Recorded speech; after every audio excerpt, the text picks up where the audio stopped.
Assalamualaikum warahmatullahi wabarakatuh. Perkenalkan, nama saya Mela Guspawitari dengan NIM 2104248. Pada kesempatan kali ini, kita akan membahas tentang syarat dan ketentuan pendaftaran tanah di Indonesia. Dengan persetujuan Undang-Undang Nomor 10 Tahun 2006, Badan Pertanahan Nasional atau BPN adalah lembaga yang bertanggung jawab atas pendaftaran tanah di Indonesia. BPN bertanggung jawab untuk mengelola data buku tanah yang berisi daftar tanah yang telah didaftarkan, sebagai lembaga yang bertanggung jawab untuk mendaftarkan semua tanah di Indonesia. Dengan melakukan pendaftaran tanah, negara memberikan hak kepada masyarakat untuk memiliki tanah untuk keuntungan mereka. Menurut Undang-Undang Pokok Agraria, semua hak atas tanah harus didaftarkan.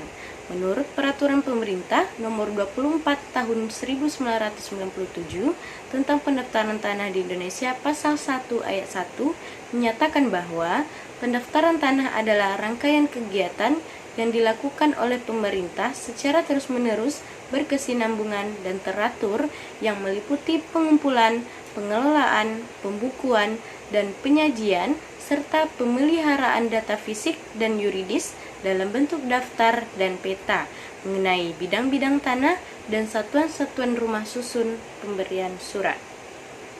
Syarat dan prosedur untuk mendapatkan hak milik tanah di Indonesia. Hak milik atas tanah dapat berasal dari 3 sumber. Yang pertama, hukum adat. Yang kedua, penetapan pemerintah dengan persyaratan yang ditetapkan dan ketentuan undang-undang.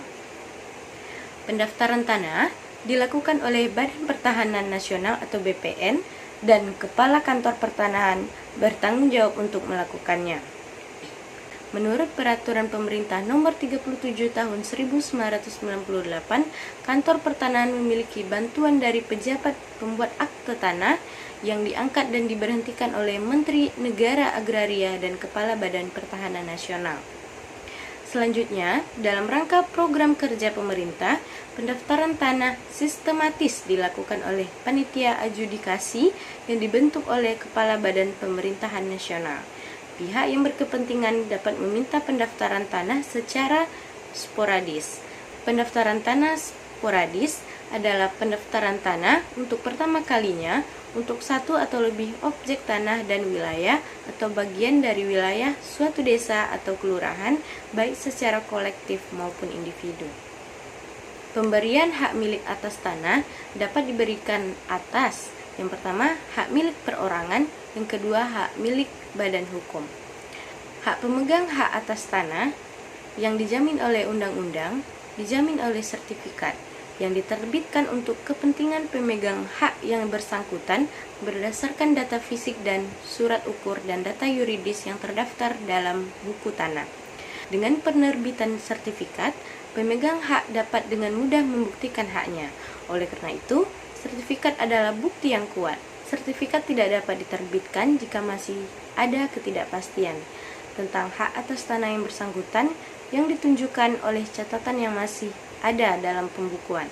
Namun, jika catatan itu hanya mengenai data fisik yang belum lengkap tetapi tidak diselenggarakan, sertifikat dapat diterbitkan. Itulah pembahasan materi kita pada kesempatan kali ini. Sekian, terima kasih. Wassalamualaikum warahmatullahi wabarakatuh.